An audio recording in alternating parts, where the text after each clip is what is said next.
As portas do elevador se abriram com um suave ding-dong, revelando o opulento saguão de mármore da Empresas Globo Continental.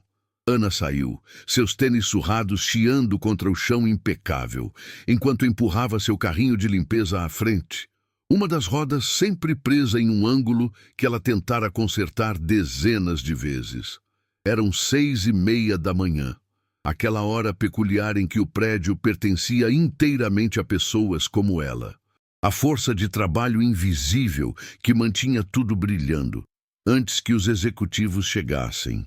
Ela fazia esse turno há 3 anos, desde que chegara ao país, apenas com uma mala amassada e a fotografia da filha dentro da carteira.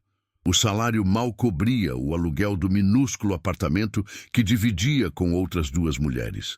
Mas era trabalho honesto. E depois de tudo que havia passado, honestidade parecia um luxo. Enquanto se movia pelo saguão, seu reflexo se projetava no latão polido.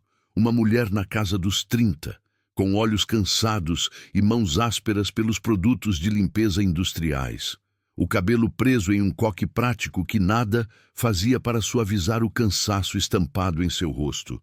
Ela já tinha sido diferente, pensou. Já tinha estado em frente às salas de aula universitárias, discutindo política de comércio exterior e relações internacionais. Já tinha acreditado que educação e trabalho duro eram suficientes para proteger você das crueldades do mundo. Então, afastou a memória, como sempre fazia. O passado era um país que não podia se dar ao luxo de visitar. Não quando o presente exigia cada grama de sua atenção e força. O 30º andar era sempre seu maior desafio, lar das suítes executivas, onde decisões afetando milhares de vidas eram tomadas, sem que ninguém soubesse os nomes daqueles que esvaziavam suas lixeiras. Ana empurrou seu carrinho para fora do elevador, as luzes fluorescentes zumbindo no alto, naquela frequência particular que sempre lhe dava uma leve dor de cabeça no final do turno. Ela começou pelas salas de conferência, grandes espaços com janelas do chão ao teto, oferecendo vistas deslumbrantes do horizonte da cidade, vistas que às vezes se permitia apreciar por apenas um momento. Antes de voltar ao trabalho, ela notou os restos das reuniões de ontem, xícaras de café vazias com marcas de batom, papéis espalhados cobertos de gráficos e tabelas que ela não conseguia começar a entender. Doces meio comidos que provavelmente custavam mais do que seu café da manhã inteiro. Era nesses momentos de silêncio, sozinha com as sobras e as coisas descartadas dos outros, que às vezes sentia o peso de sua transformação mais agudamente. Ela teve uma vida diferente antes, em outro país, falando outra língua, com sonhos que se estendiam além de simplesmente sobreviver até o próximo pagamento. Sua filha, Manuela, tinha apenas 8 anos então, apenas começando a ler livros de capítulos e fazendo aquelas perguntas impossíveis que as crianças fazem sobre por que o mundo funciona da maneira que funciona. As mãos de Ana tremeram levemente enquanto limpava um quadro branco coberto de anotações de planejamento estratégico. E ela se forçou a focar, a permanecer presente, porque se deter no que havia perdido, nunca havia trazido nada de volta. Ela se moveu metodicamente de sala em sala, sua rotina tão enraizada que seu corpo executava as tarefas quase automaticamente, enquanto sua mente vagava por memórias e preocupações em igual medida. Eram quase 7h15 quando ela chegou ao escritório de canto, o espaço maior e mais intimidador de todo o andar, pertencente ao próprio Ricardo Albuquerque, o CEO cujo rosto ocasionalmente aparecia em revistas de negócios que Ana via no caixa do supermercado. A porta já estava aberta, o que era incomum para essa hora, e ela hesitou antes de bater gentilmente na moldura da porta. "Com licença, eu vim limpar", ela disse em seu português levemente carregado. As palavras que ela havia praticado milhares de vezes, mas que ainda pareciam desajeitadas em sua boca. Cada sílaba, um lembrete de sua estrangeirice. Ricardo ergueu os olhos da tela do computador. Seus olhos azuis penetrantes a avaliando com o tipo de olhar que via através das pessoas, em vez de para elas, um olhar que categorizava e descartava no mesmo instante. Ele era mais jovem do que ela esperava. Talvez na casa dos 40, com o tipo de aparência polida que vinha de personal trainers e cortes de cabelo caros, vestindo um terno que provavelmente custava mais do que ela ganhava em 6 meses. Seja rápida, ele disse.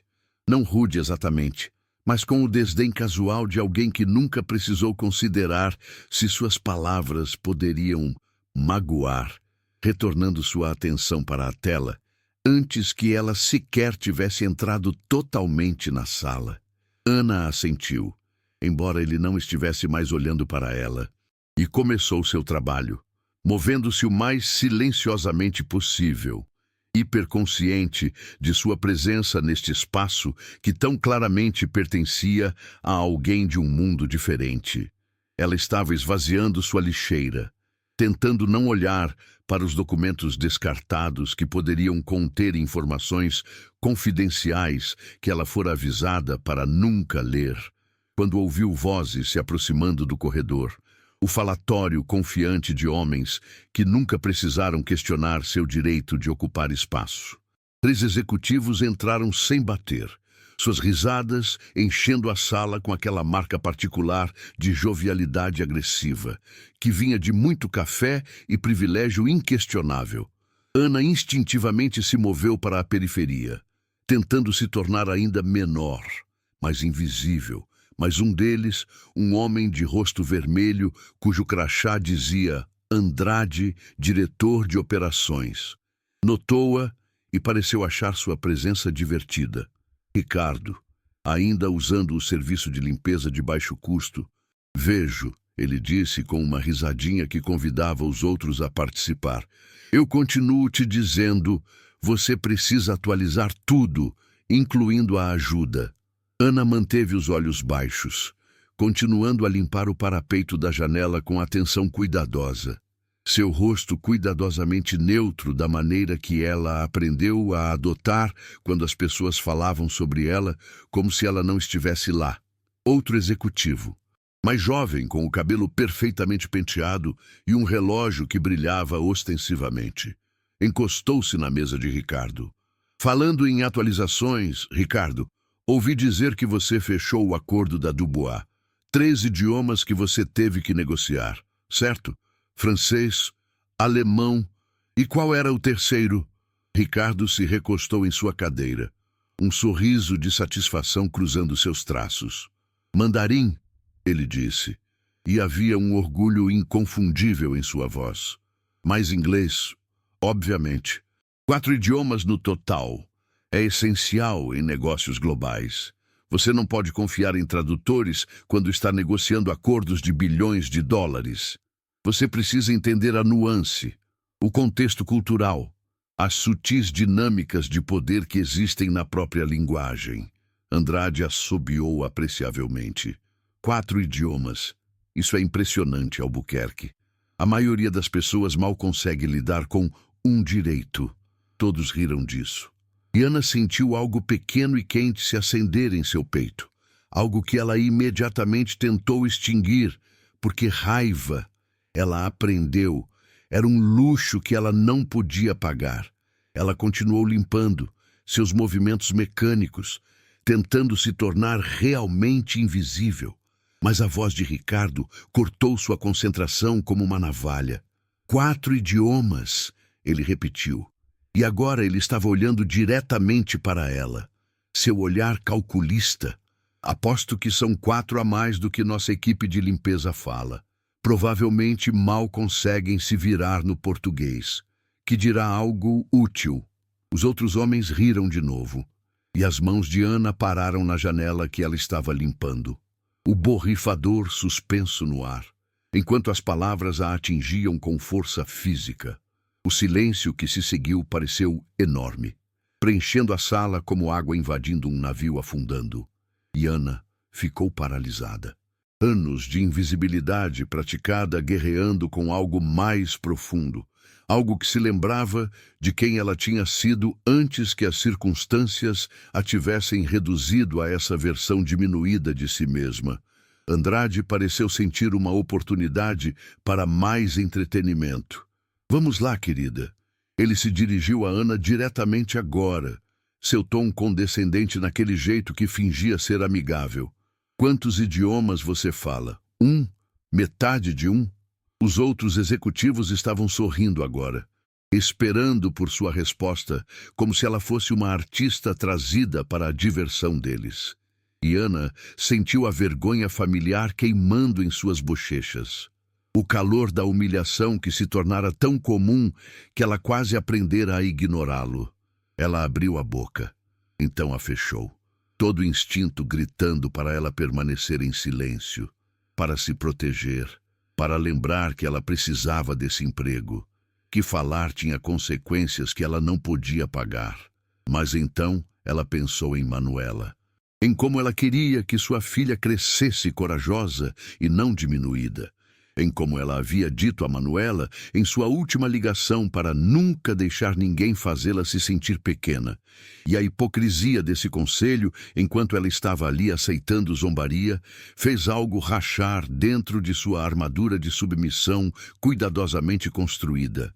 Eu falo 5 idiomas, ela disse baixinho, seu português com sotaque preenchendo o silêncio repentino como uma pedra caindo em água parada.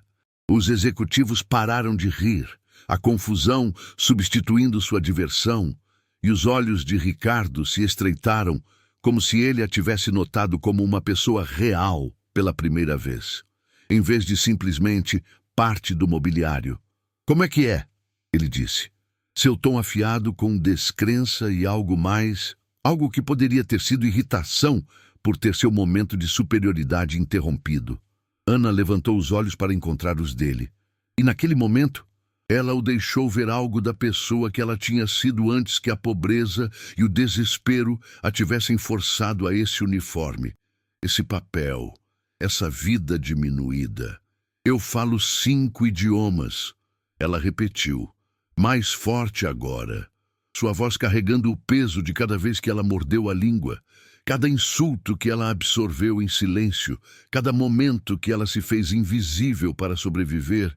Espanhol, minha língua nativa, português, que estou aprendendo, italiano, porque estudei na Itália por 2 anos, francês, que aprendi na universidade, e mandarim, que estudei por 4 anos porque pensei que ajudaria minha carreira em relações internacionais.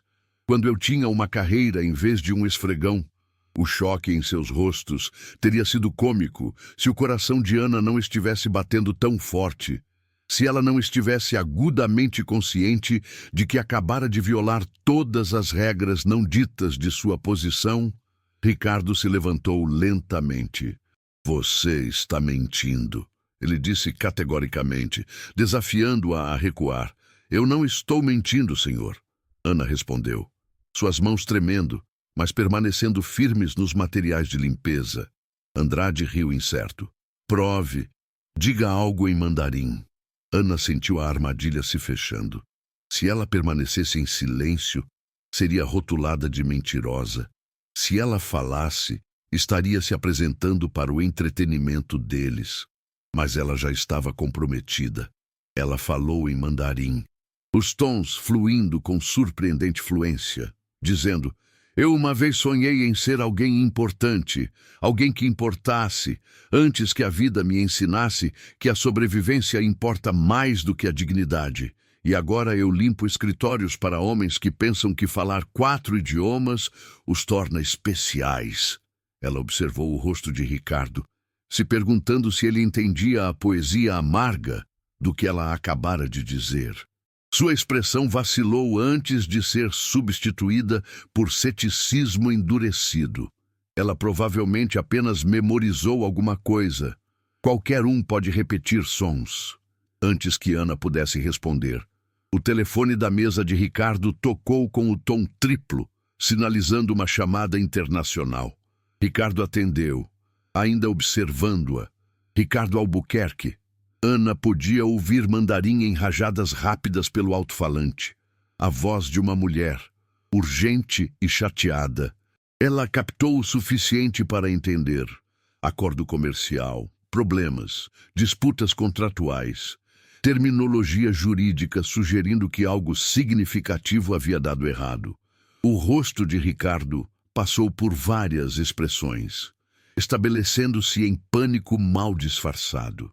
Ele tentou responder em mandarim, mas Ana ouviu as limitações em sua fala, o tropeço sobre estruturas complexas, os momentos em que ele claramente não estava entendendo. A mulher ficou mais frustrada, sua voz se elevando.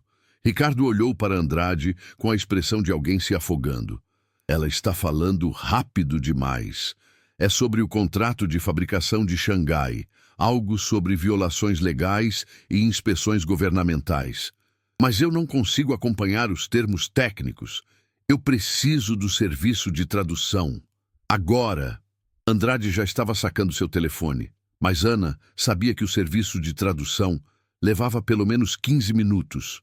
E a mulher soava como se não tivesse 15 segundos de paciência restantes.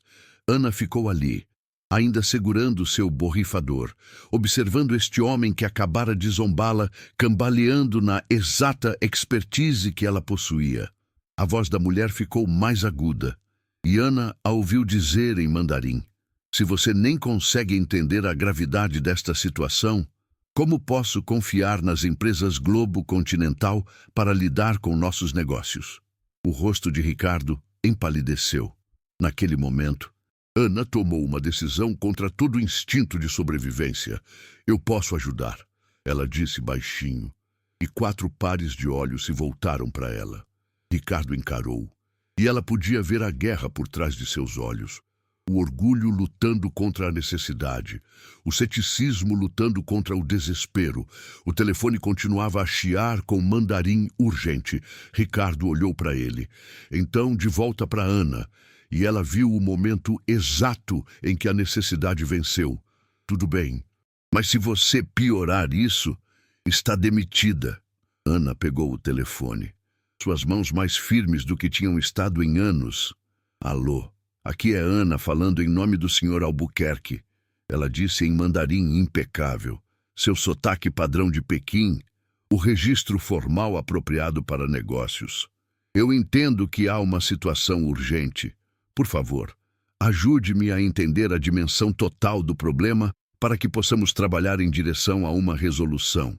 A mulher fez uma pausa, claramente surpresa por estar falando com alguém novo, alguém que falava sua língua com fluência real. Quando ela respondeu, seu tom mudou de frustrado para cautelosamente esperançoso. Nos 15 minutos seguintes, Ana ficou no escritório de Ricardo Albuquerque, seu carrinho de limpeza esquecido no canto, traduzindo uma negociação complexa sobre contratos de fabricação, regulamentações governamentais e conformidade legal, que seria desafiadora até mesmo para alguém que fizesse isso da vida. Ela anotava no bloco de notas caro de Ricardo, sua caligrafia apertada e prática, registrando pontos-chave em inglês enquanto falava em mandarim, seu cérebro alternando entre os idiomas com uma facilidade que parecia enferrujada e, ao mesmo tempo, incrivelmente familiar, como músculos que ela havia esquecido que tinha. De repente, lembrando sua força, a conversa era técnica e exigente, envolvendo terminologia jurídica específica que Ana teve que desenterrar das lembranças de cursos universitários feitos há uma vida. E houve momentos em que ela não tinha certeza se tinha a palavra certa, quando teve que parafrasear e esclarecer para garantir o entendimento de ambos os lados. Ela observava Ricardo pelo canto do olho enquanto traduzia, vendo-o anotando freneticamente, sua arrogância anterior substituída por concentração focada, e ela percebeu, com alguma surpresa, que ele era realmente um bom empresário, quando parava de bancar o superior e começava a escutar de verdade. A mulher ao telefone, cujo nome Ana descobriu ser Sra. Chen, explicou que as autoridades locais haviam encontrado discrepâncias nas certificações de segurança da fábrica que a Empresas Globo Continental havia contratado. E se estas não fossem resolvidas em 48 horas, toda a parceria seria encerrada, com potenciais consequências legais que poderiam afetar a capacidade da Empresas Globo Continental de fazer negócios na China por anos. Era sério, potencialmente ameaçador para a empresa. E Ana se viu envolvida, apesar de tudo, seus instintos profissionais entrando em ação enquanto ela ajudava Ricardo a entender não apenas as palavras, mas o contexto cultural, os elementos de salvar a face da prática comercial chinesa, que exigiam certas abordagens e proibiam outras. O resto daquele dia passou em um estranho borrão, com Ana completando mecanicamente seus deveres de limpeza, enquanto sua mente girava pelas implicações do que acabara de acontecer, tentando processar o choque de ir de invisível e ridicularizada a, de repente, essencial e valorizada, tudo no espaço de uma conversa. Ela terminou o andar da diretoria. Então, passou para suas outras áreas designadas. Mas seu coração não estava nisso. Seus pensamentos continuavam a vagar para Xangai, para a possibilidade de usar suas habilidades novamente, de ser a doutora Ana Gonzalez, em vez de apenas Ana, a faxineira, mesmo que apenas temporariamente, mesmo que fosse apenas por 2 semanas. Quando seu turno terminou às 3 da tarde, ela sentou na sala de descanso e ligou para sua mãe na Argentina. A ligação internacional consumindo preciosos minutos em seu plano telefônico. Mas isso era muito importante para uma mensagem de texto. "Mamãe", ela disse quando sua mãe atendeu, ouvindo Manuela tagarelar ao fundo e sentindo a familiar dor de saudade da filha. Aconteceu algo hoje, algo inesperado. Ela explicou a situação da forma mais simples que pôde, falando rapidamente em espanhol, sentindo o luxo de sua língua nativa, após horas de inglês cuidadosamente construído, e ouviu a respiração de sua mãe mudar enquanto a história se desenrolava. Choque e orgulho e preocupação se misturando em igual medida. "Mija, isso é maravilhoso. Isso é uma oportunidade de Deus", sua mãe disse, sua voz crepitando levemente pela conexão. "Você deve aceitar. Você tem se enterrado viva nesse emprego. E eu tenho visto você desaparecer um pouco mais a cada vez que conversamos. Este pode ser o começo de voltar a ser você mesma." Mas Ana ouviu a preocupação por baixo do incentivo. A preocupação não dita sobre o que aconteceria se isso não desse certo, se fosse apenas um alívio temporário antes que a realidade caísse de volta ainda mais forte. "E se forem apenas 2 semanas e então eu voltar a limpar? Mas agora eu me lembrei de tudo que perdi?" Ana perguntou, expressando o medo que estava crescendo em seu peito o dia todo. "E se for pior, saber do que sou capaz, mas estar presa de qualquer maneira?" Sua mãe ficou quieta por um momento. E Ana ouviu Manuela perguntando quem estava no telefone. Ouviu sua mãe dizendo para ela esperar. "Mamãe está falando com sua mãe. Só um momento, meu amor." "Ana, escute-me", sua mãe disse finalmente, sua voz carregando o peso da experiência vivida e da sabedoria duramente conquistada. "Você tem sobrevivido, e a sobrevivência é importante, mas a sobrevivência não é o mesmo que viver. Você deixou a Argentina para dar a Manuela um futuro melhor.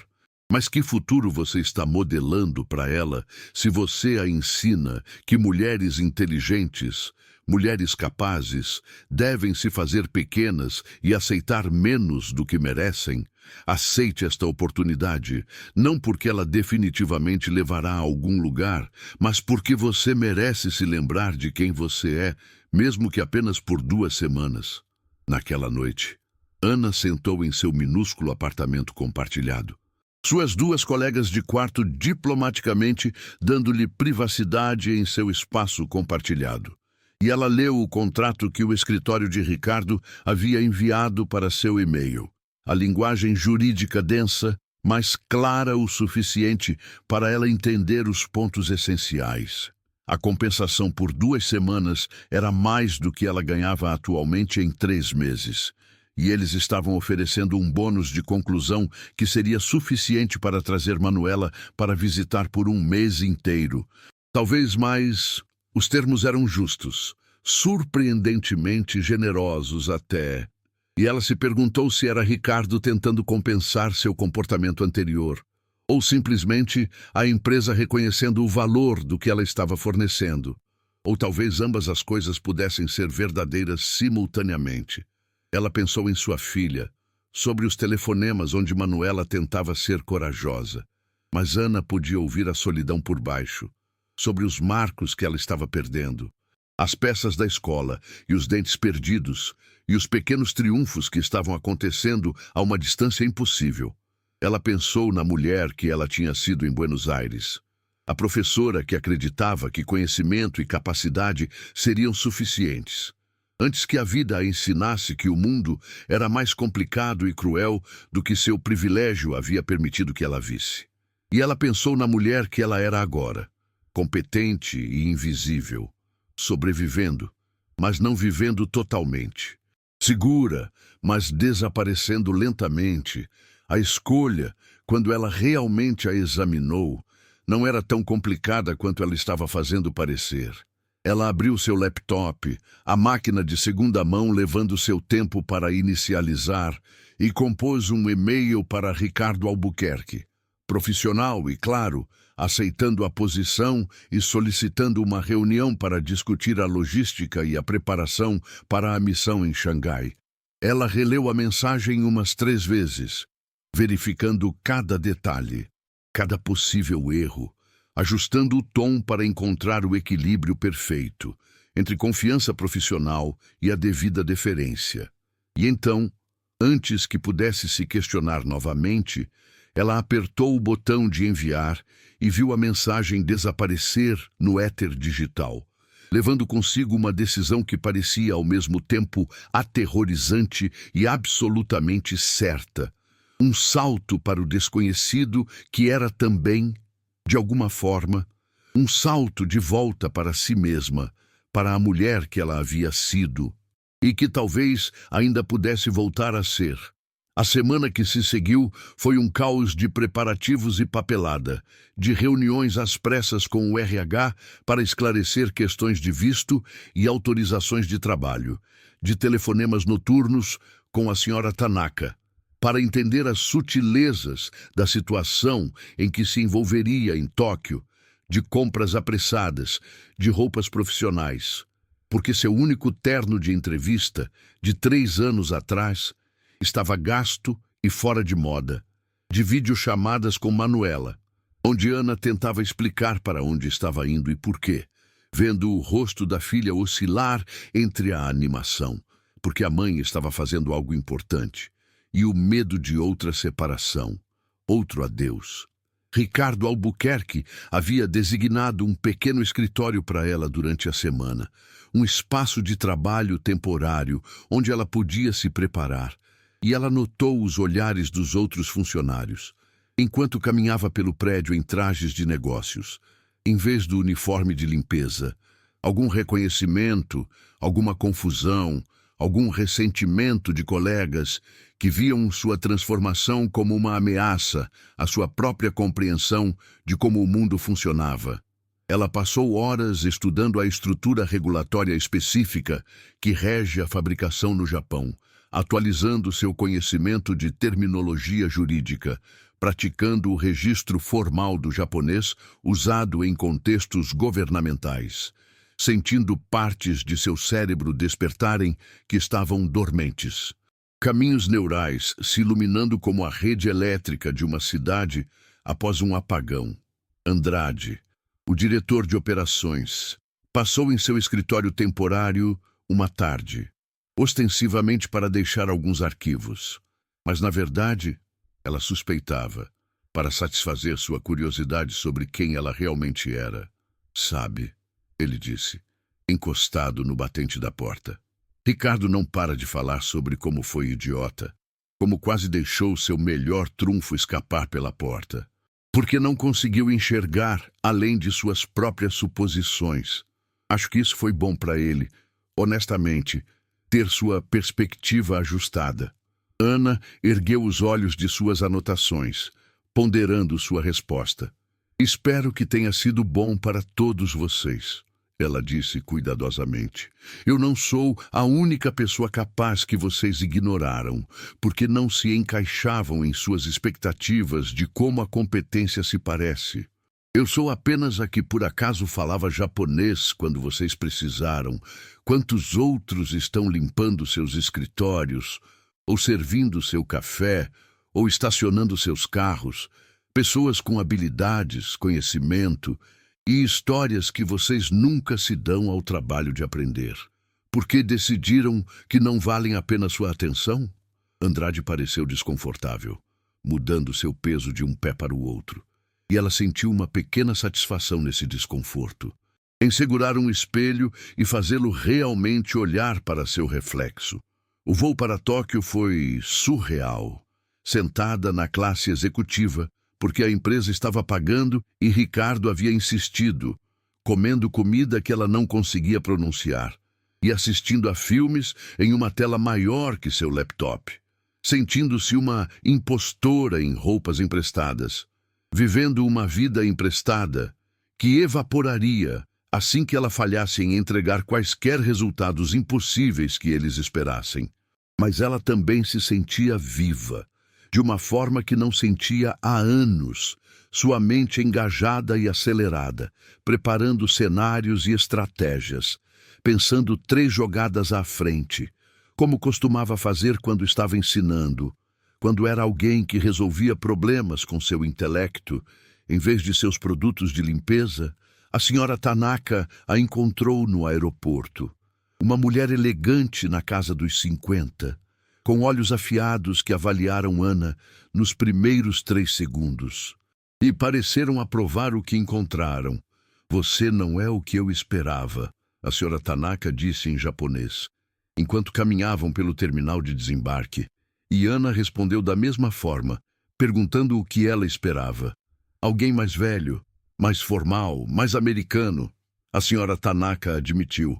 Mas você é melhor, eu acho. Você entende o que é não pertencer, ter que provar a si mesma constantemente. Isso vai te ajudar a entender nossa posição. Por que não podemos simplesmente aceitar garantias e promessas sem substância? Os 10 dias seguintes foram os mais intensos e exaustivos da vida de Ana.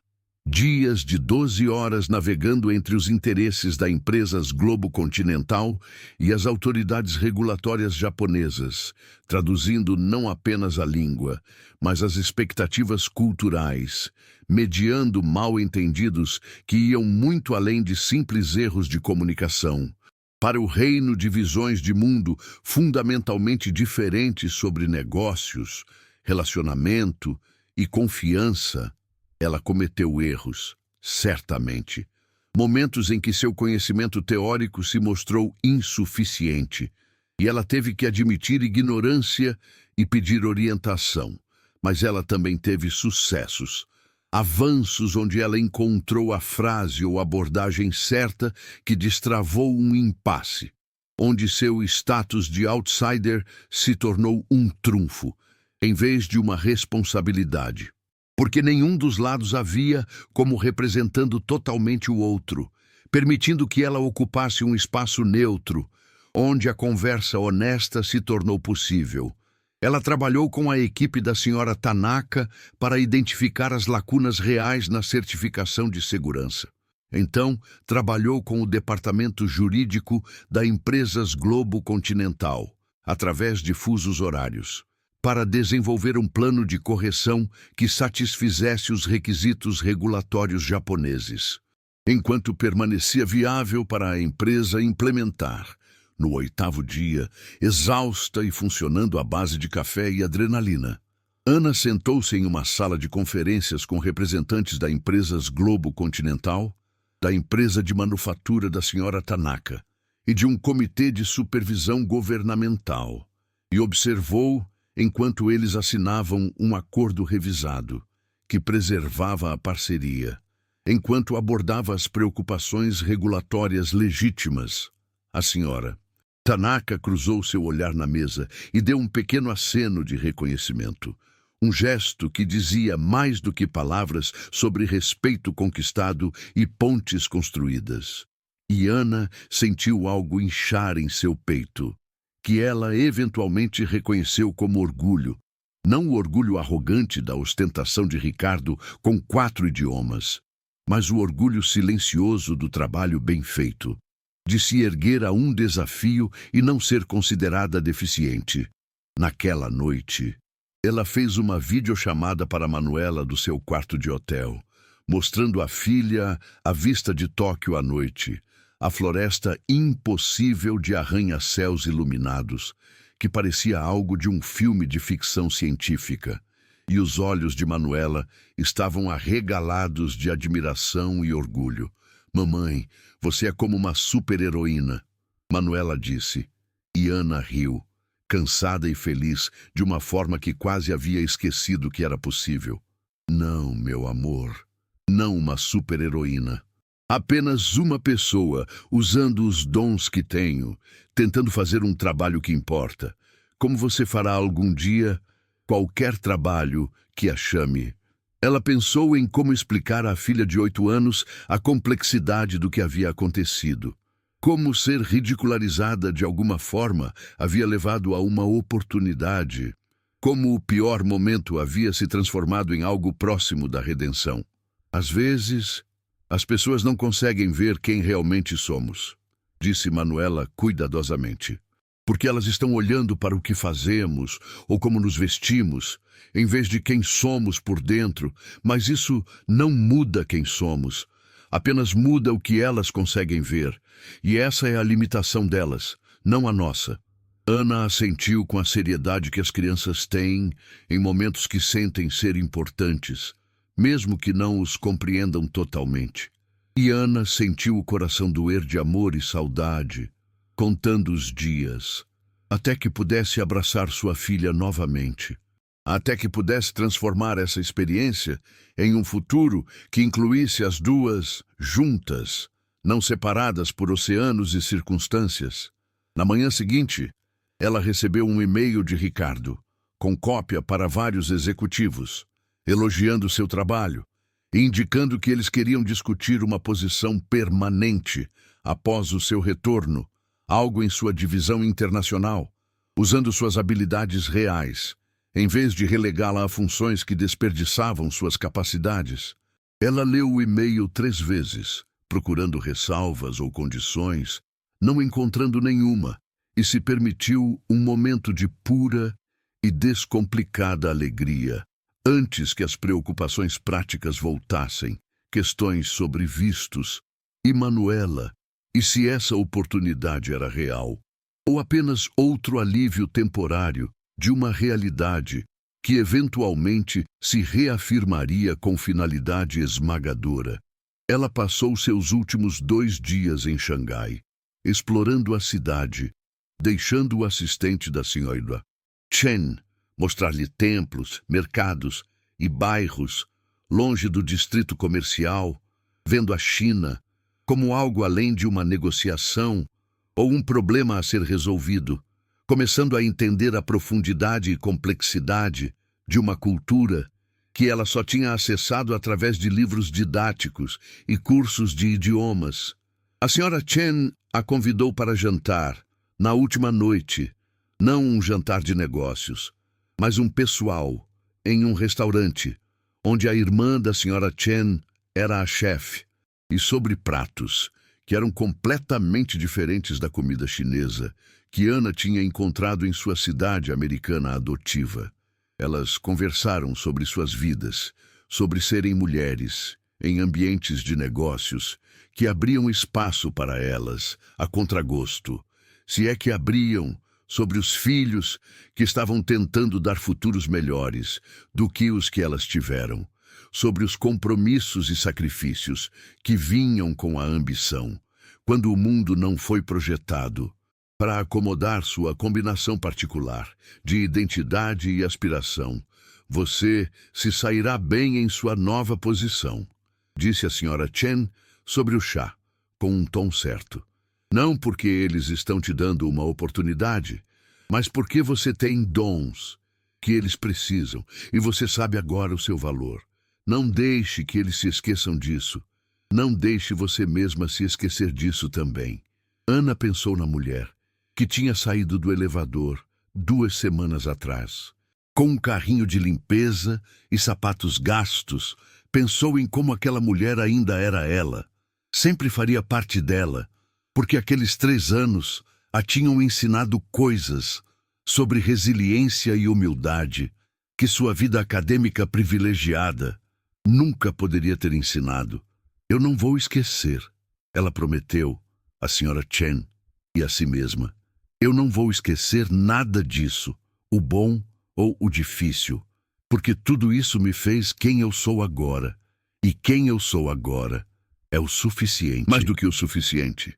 Quando o avião decolou de Xangai, Ana observou a cidade desaparecer, sob as nuvens, sentindo o peso do cansaço e da realização, em igual medida. E ela pensou na história, que contaria a Manuela, sobre como às vezes as pessoas te surpreendem, como às vezes elas se surpreendem, sobre como os piores momentos podem se transformar nos melhores, se você for corajosa o suficiente para falar quando seria mais seguro permanecer em silêncio. Ela retornou a um Brasil que parecia simultaneamente familiar e estranho, o prédio de escritórios, onde ela limpava banheiros, agora o lugar, onde ela tinha uma mesa de verdade e cartões de visita, e um título que refletia suas capacidades, consultora de relações internacionais. A transição não foi perfeita. Havia colegas que ressentiam sua súbita ascensão, que questionavam suas qualificações, e havia dias em que a síndrome do impostor batia tão forte que ela mal conseguia sair da cama. Mas também havia dias em que ela se sentava em reuniões de estratégia e oferecia insights que mudavam abordagens inteiras, quando sua experiência de não pertencer se tornava um trunfo na compreensão de mercados e parceiros. Ricardo tinha se tornado algo como um mentor, embora o relacionamento deles permanecesse complicado por causa daquele primeiro encontro. Ele tinha lhe dito uma vez, tarde da noite, quando ambos estavam trabalhando depois da meia-noite, que ela o tinha mudado, o tinha feito questionar suposições sobre valor e mérito e quem merecia ser visto. Eu estava tão orgulhoso de falar 4 idiomas, mas nunca pensei sobre o que significava, que eu podia entrar em qualquer sala e ser levado a sério, enquanto você podia falar 5 idiomas e ainda ser invisível, porque estava vestindo o uniforme errado. Ana apreciava a honestidade dele, mesmo que parte dela permanecesse irritada por precisar ser excepcional, apenas para ser tratada como humana. 6 meses após aquele dia transformador, Ana estava em um aeroporto, esperando no desembarque, quando Manuela passou pelos portões, com a mãe de Ana. Sua filha correu pelo terminal com um grito de pura alegria.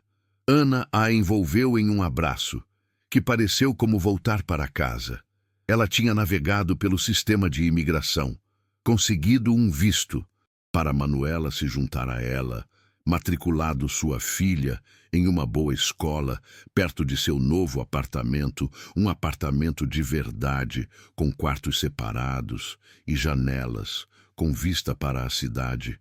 Não era perfeito, ainda havia desafios e contratempos, ainda havia dias em que ela sentia o peso de ser diferente, de ter que trabalhar 2 vezes mais para chegar à metade do caminho. Mas também havia momentos de puro triunfo, de ver Manuela prosperar, de usar suas habilidades para fazer uma diferença real Ela pensava às vezes sobre universos paralelos, sobre a versão de sua vida, onde ela tinha permanecido em silêncio naquele dia.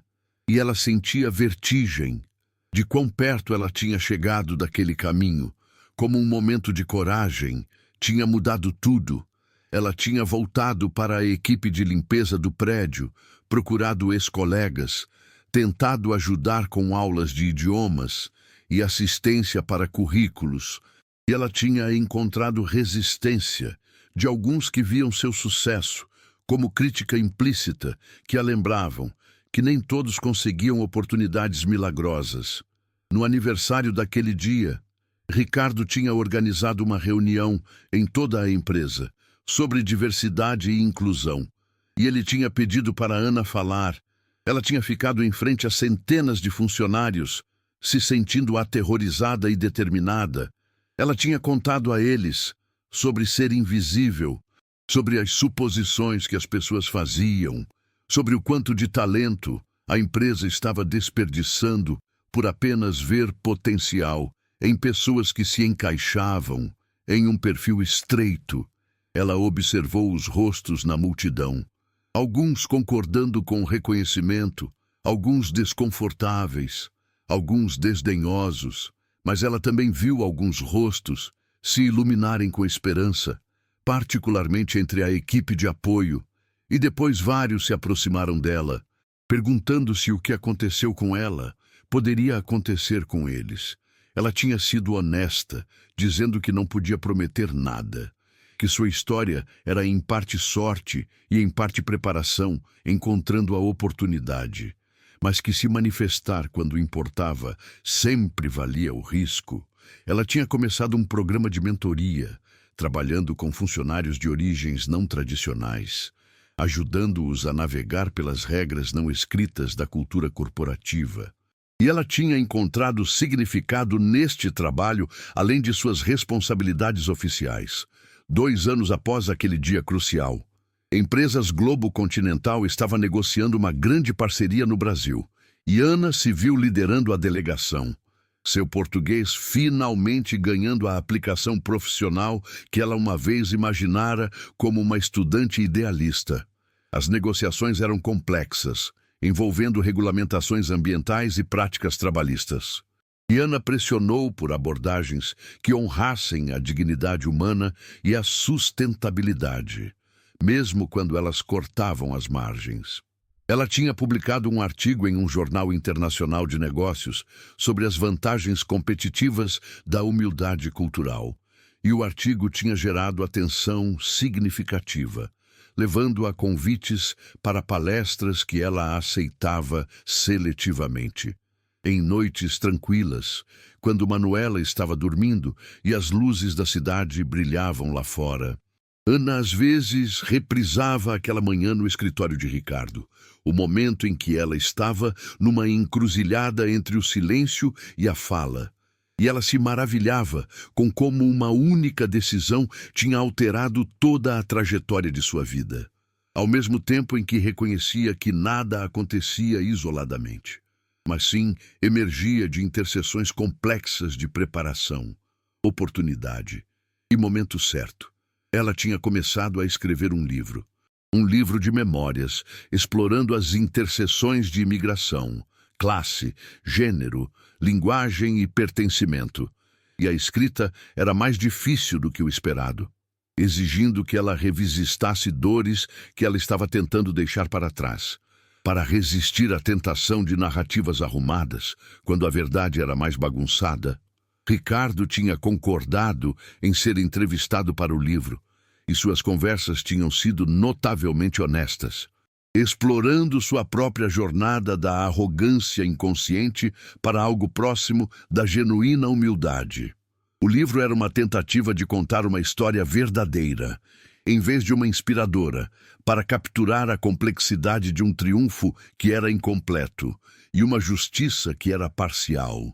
Ela também tinha se tornado mais politicamente ativa, juntando-se a organizações de defesa que trabalhavam na reforma da imigração e nos direitos dos trabalhadores, reconhecendo que sua fuga individual era maravilhosa para ela, mas insuficiente como uma resposta à injustiça sistêmica, que a mudança real exigia solidariedade e organização, em vez de esperar por momentos individuais de graça.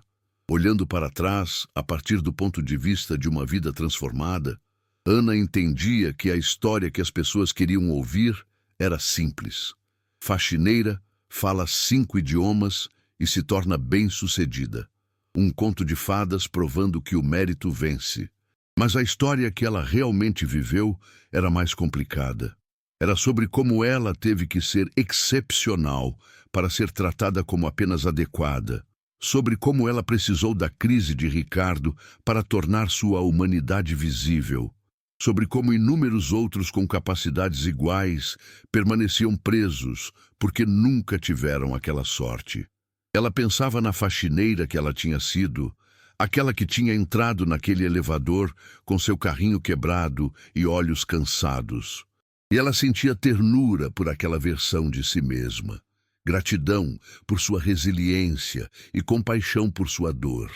Ela entendia que não tinha deixado aquela mulher para trás, mas sim a carregava para frente, que todos os seus eus anteriores permaneciam parte de quem ela era. Manuela estava prosperando, crescendo e se tornando uma criança brilhante e confiante, que falava 3 idiomas fluentemente e estava aprendendo um 4º, que tomava como garantidas oportunidades pelas quais Ana teve que lutar, quaisquer que fossem os desafios que viessem pela frente.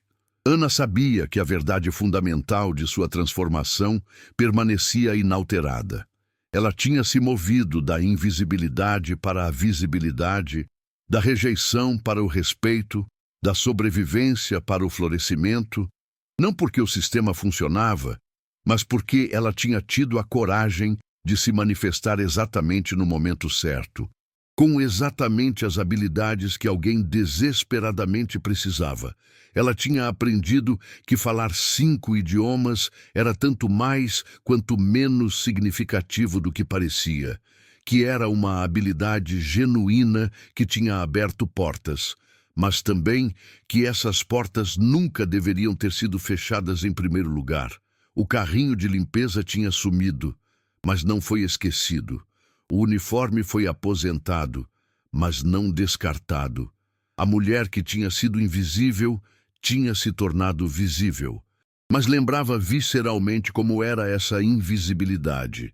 Ela se comprometeu a usar qualquer plataforma e influência que tivesse ganhado para expandir os termos, para abrir espaço para mais vozes e perspectivas, sabendo que ela não podia consertar tudo, mas acreditando que tentar importava, que cada pequena rachadura no edifício da presunção contribuía para a transformação eventual, que o trabalho da justiça era multigeracional e coletivo e contínuo, e que seu papel era fazer sua parte com quaisquer ferramentas que ela possuísse, por mais imperfeitamente, porque a alternativa era a aceitação de circunstâncias intoleráveis.